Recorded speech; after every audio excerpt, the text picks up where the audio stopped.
What's up, Flannelverse? Neil Orfield here, founder of the Flannelverse. If you don't know me, all you really need to know is that I'm obsessed with fantasy sports, and I've had some success at it, especially in DFS, where I've won the NFL Millie Maker on DraftKings.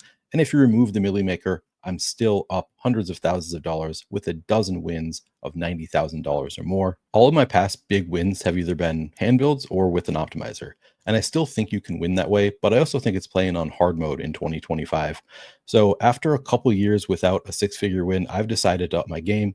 I've partnered with Run the Sims, and I'm looking forward to demonstrating how to use Run the Sims on this channel throughout the year and trying to win big once again. If you want to join me in trying out Run the Sims, you can use promo code NEIL to get 10% off your first payment on any of their products. I'm going to be running The Sims here for the $15 Millie Maker on FanDuel. And part of what I love about Run The Sims is the customizability. You can make changes to the players, to the teams, until you get to exposures that you like. But before I make any changes to the inputs here, I kind of wanted to see what the Sims give me. Again, I really trust the team at Run The Sims. It's some of the best DFS players on the planet. So I want to see what the Sims give me naturally before I make any changes to the players or the teams. So for the first run, that's all I'm going to do. All I'm going to change though is I'm going to go into the settings and I'm going to make sure that it is set up for the contest that I'm playing. So the number of lineups, I'm going to change it from 1,000 to 10,000. Now that's going to take a little bit longer. Keep that in mind. The more you increase these numbers, the longer the sim is going to take. Size of contest field, again, I'm playing, it's a really large field contest, so I'm going to change this to 15,000. It's a contest with hundreds of thousands in it, and this is only 15,000, but it's close enough to mimic the structure of a contest that has hundreds of thousands of entries in it. And the number of simulations I'm going to change to 10,000. For the payout structure, I'm going to change it from standard to top heavy because this is a contest that is really top heavy. It's $1 million to first.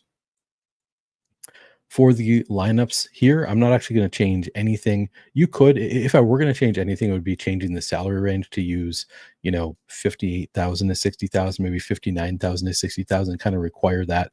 Give yourself some safeguards in case something is broken. But generally, I'm just going to trust the Sims. And if the Sims tell me that a lineup that only uses 57,000 is one of the top EV lineups, I'm just going to let that happen. I don't want to put too many constraints on it. The Sims account for all the different factors. They account for correlation, they account for projections. All of that is accounted for in the sim. So I don't really want to put too many restrictions on my lineups. I want it to just do what it's going to do. So I'm actually not going to change anything to any of these tabs. I'm not even going to require stacks. And that's something that with an optimizer, of course, you need to require stacks within your lineups because you need to tell it, hey, I want my lineups to be correlated in this way. With the Sims at Run the Sims, they're doing play-by-play sims followed by contest level sims. So the play-by-play sims are going to account for correlations within your lineups a lot better than you can using an optimizer. So I'm not going to require any kind of stacks.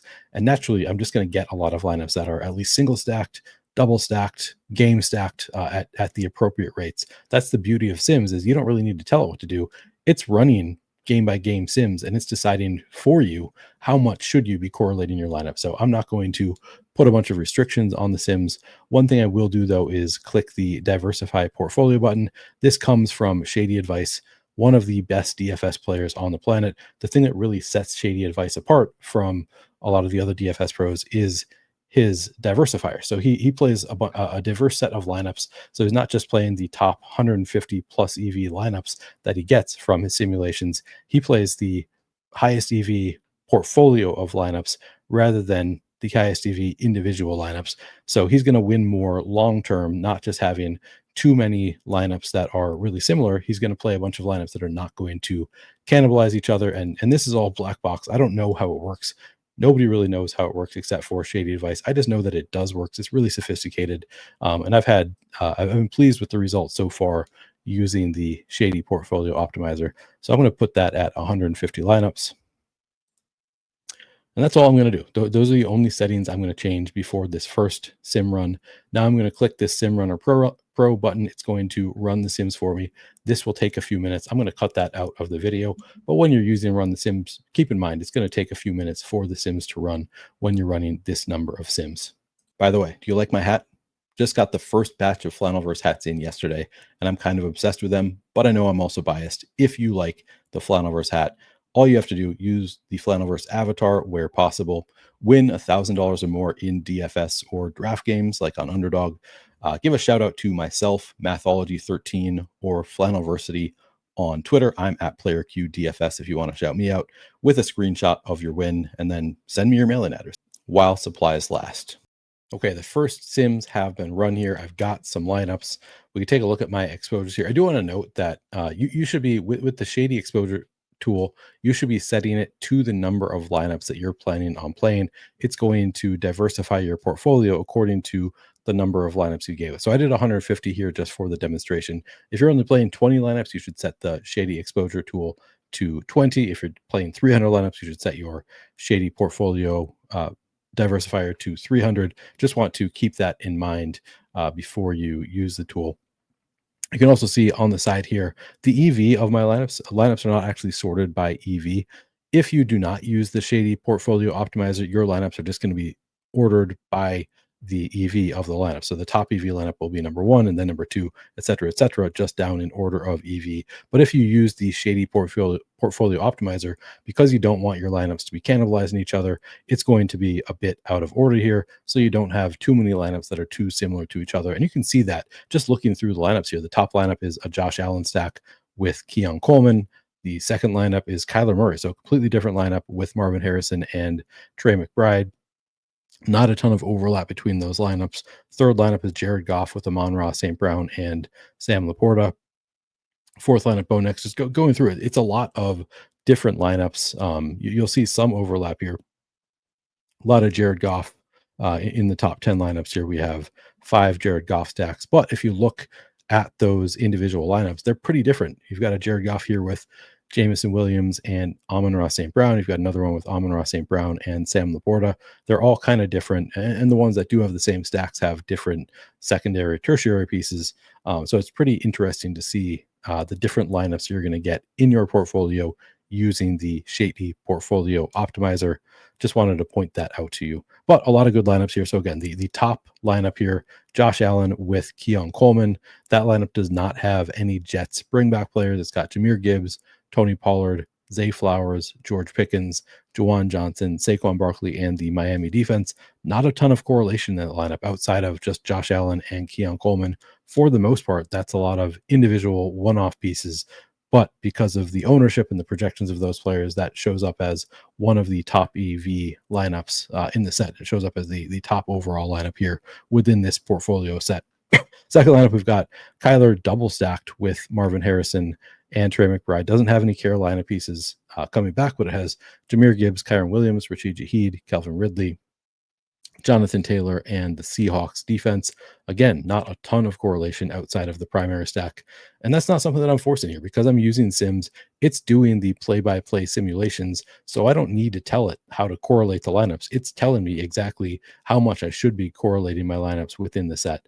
So I'm just going to accept these numbers. What I am going to do, though, is I might disagree here and there with some of the projections, or I might like a player's range of outcomes better than the Sims do. In those cases, I might make some changes. Rather than looking through all of the lineups, I'm just going to click the player exposures tab. This wasn't here last week. This is a new thing to Run the Sims this week. Part of the reason I partnered with Run the Sims is I really trust the team to just continue to improve the product. They've already made a huge improvement here, including the player exposures here on this tab. So because I'm using the shady portfolio optimizer, I can see this is the column that's going to show my exposures to different players. And I like to look at it position by position. So I'm going to start with quarterbacks. Getting a 17.3% Lamar Jackson. That seems pretty good. Lamar Jackson, a bit underpriced, always going to be one of the top projected quarterbacks on the slate. I'm getting an 8% Josh Allen. I like Josh Allen quite a bit here. I think he's going to be able to run on the aggressive Jets defense. Joe Burrow, only 3.3%. That does scare me a little bit. It might be because his price is a little bit too close to Allen and Jackson, but I do think I'm going to want more than 3% of Joe Burrow. That's one that I'm probably going to increase my exposure a little bit.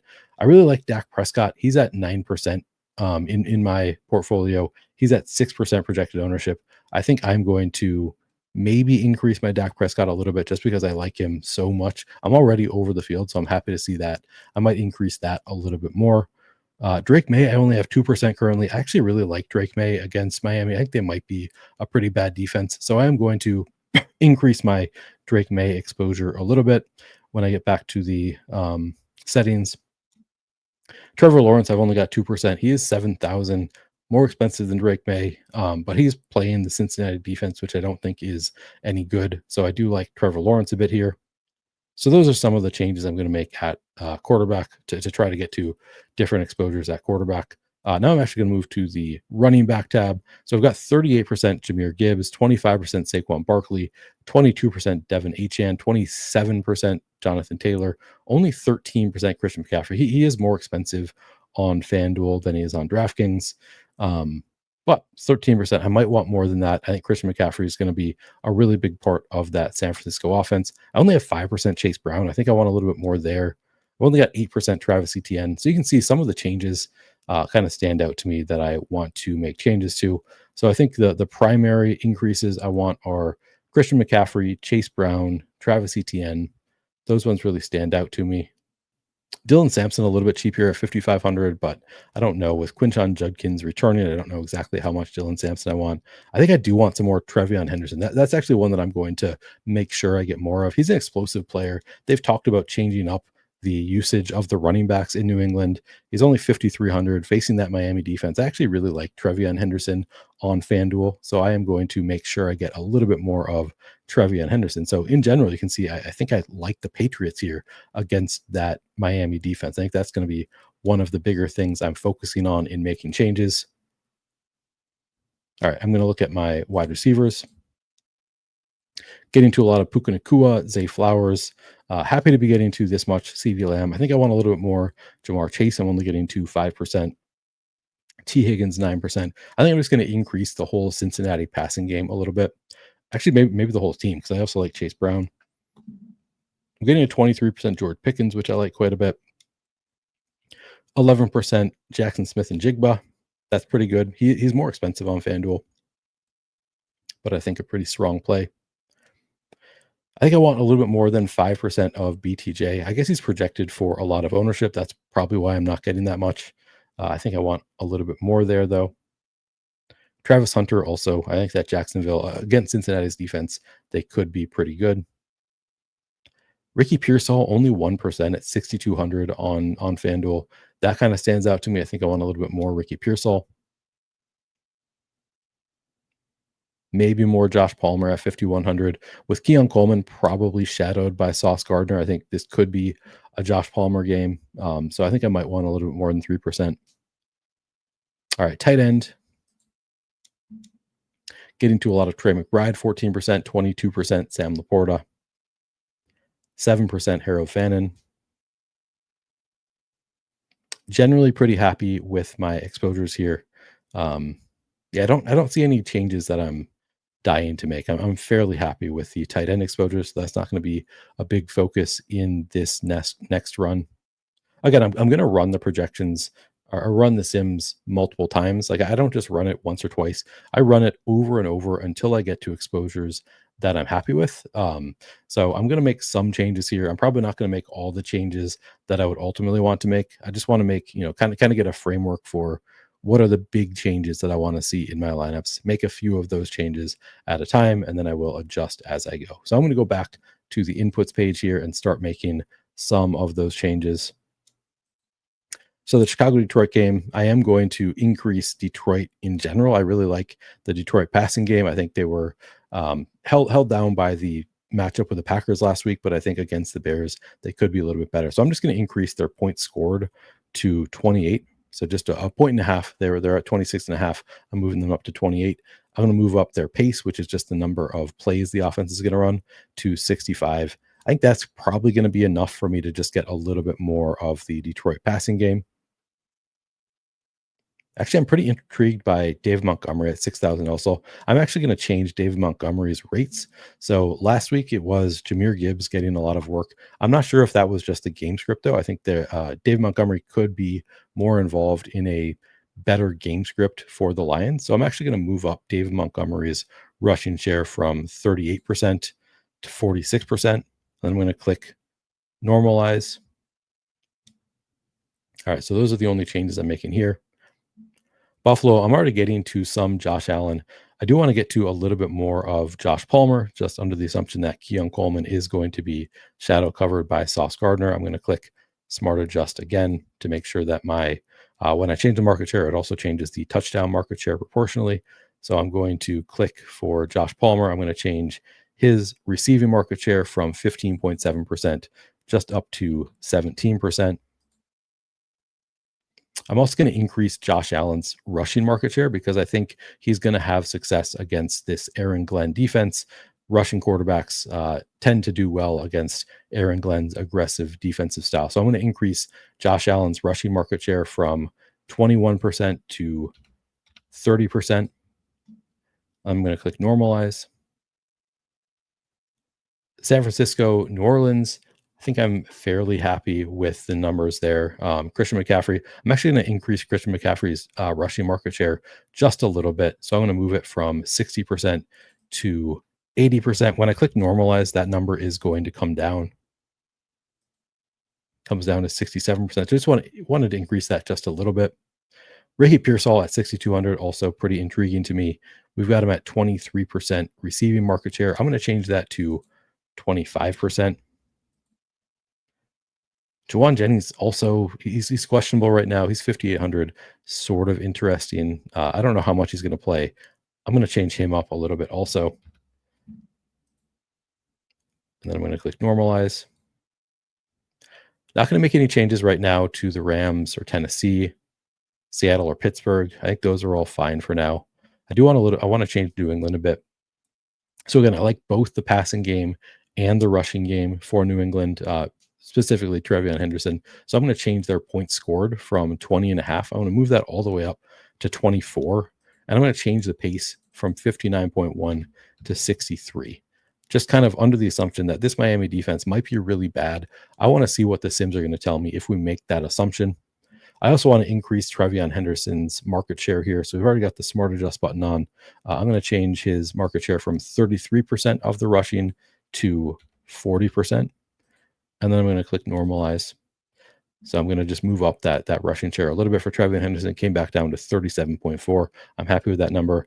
I also was just talking to my friend Derek Brown. He was pointing out that the Miami defense in week 1 was first overall in their pressure rate, in their blitz coverage. And Kayshon Boutte, dating back to last year, has been just the first target in New England when they're blitzed.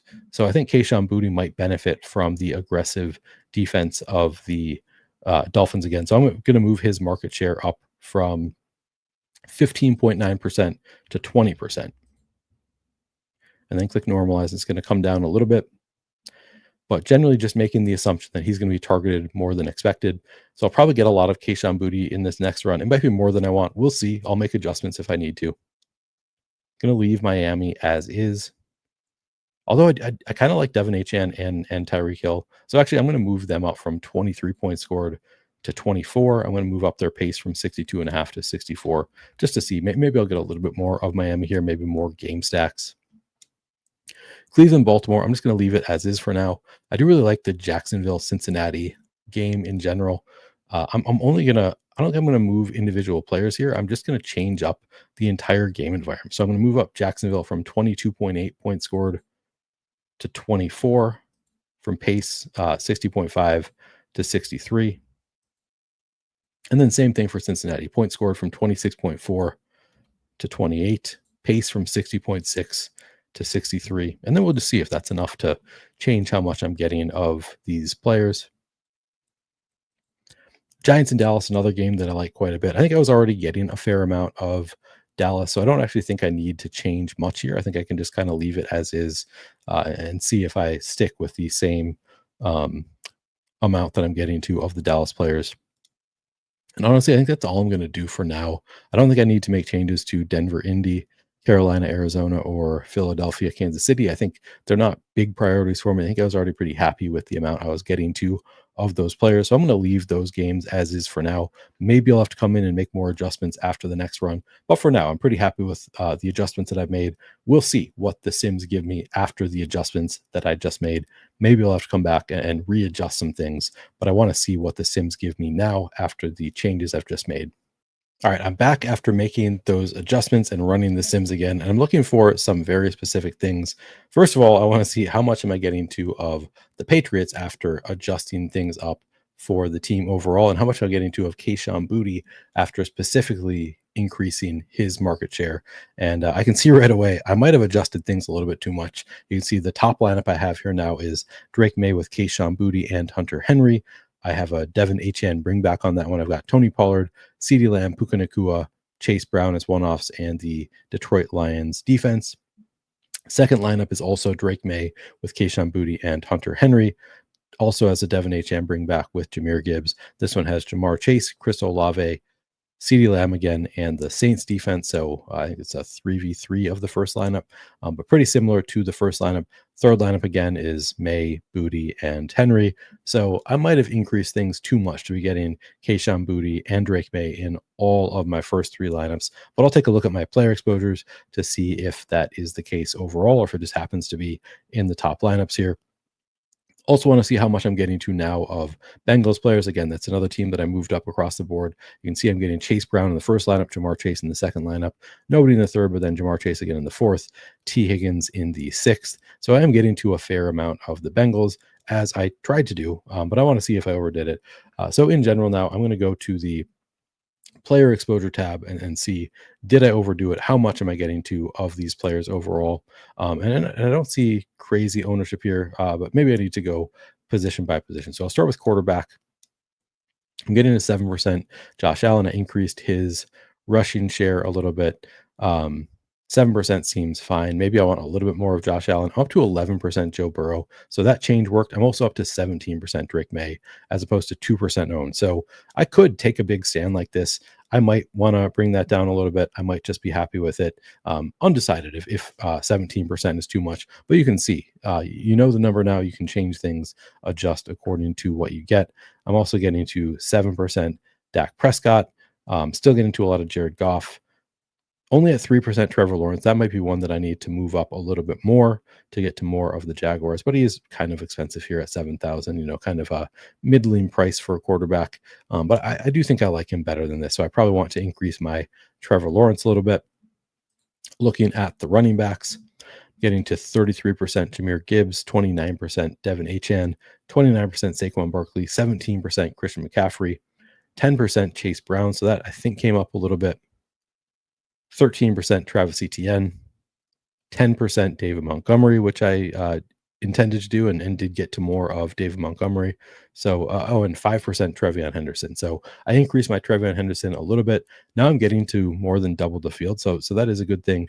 I don't know how much of a stand I want to take here. Maybe I want slightly more. I could increase the rates a little bit, but I'm pretty happy to be at 5% when the field is at 2% of Trevion Henderson. Wide receivers, I'm getting a 15% CeeDee Lamb, 20% Amon-Ra St. Brown, 8% Malik Neighbors, 5% Brian Thomas Jr. I'm still at 15% Keon Coleman. I guess he's only 5,300. That's a pretty low price tag on Keon Coleman. So even with the Sauce Gardner shadow situation, he might be a fine play at 5,300. Curious if I'm getting to any Josh Palmer, though.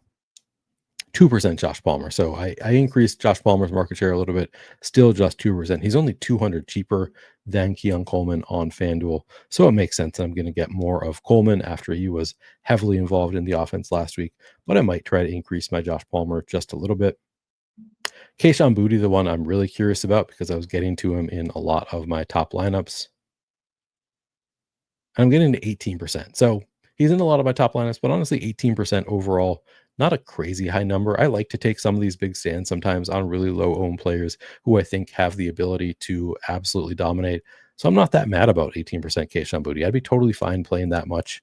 I might make some other adjustments and end up with a little bit less, but honestly, I'm not too upset if I get to 18% of a $5,500 receiver at low ownership who I think really has big potential here.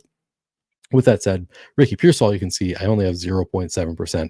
I'll probably adjust up my Ricky Pearsall a little bit more. That might cut into the Kayshon Boutte, and I'm okay with that. So a lot of changes that I still need to make here, but getting closer to the numbers that I like. At tight end, didn't really make any specific changes. Still getting to 14% Trey McBride, 22% Sam Laporta, 8% Tyler Warren, 12% Jawan Johnson, so on and so forth. Generally happy with my tight end exposures. So now normally I would continue running sims over and over until I get to exposures that I like. I'm not going to keep changing my exposures right now. I'm not going to go through, six sims runs until I get to exposure that I like in this video. Just kind of wanted to show you the process here of what it looks like. And that's exactly what it is. I like to look at my exposures, which you can see now in the Sim Runner Pro tab under the exposures, player exposures tab. You can see exactly what your exposures are and then make changes either to teams or individual players until you get to exposure levels that you like. I made some changes here. I got closer to the levels that I like. I'm not there yet, but you can just go back to your inputs and change things either at a team level, changing the points they're going to score, the pace they're going to play. If you want to change, the running backs up or the quarterbacks up, you can change the rush rate. Whatever you change the rush rate, it's also going to change the passing rate. So if I change the rush rate from 42.6% to 40%, that's also going to increase the passing rate. If you decrease the rush rate to 40%, that's going to increase the pass rate to 60%. You can, do that math on your own pretty easily. But anytime you change the rush rate, it also changes the passing rate, can change individual players. A lot of different changes that you can make within your lineups. If you really like a defense, you can just change their sack rate up to get more of that defense. Pretty easy to customize, run the sims. Again, I'm going to stop here. I'm not going to keep going, but this is just the process. You go through team by team, see, do I like the exposures? Do I need to make some changes? And you change things until you get to exposures that you like. And again, here I'm a little bit closer after that first run, but I would probably do two or three more times at least until I'm happy with my exposures and happy with my portfolio of lineups. Anyway, that's going to do it for this video. Please do like the video and subscribe to the Flaniverse YouTube channel if you haven't already done so. Appreciate you guys, and I'll see you next week.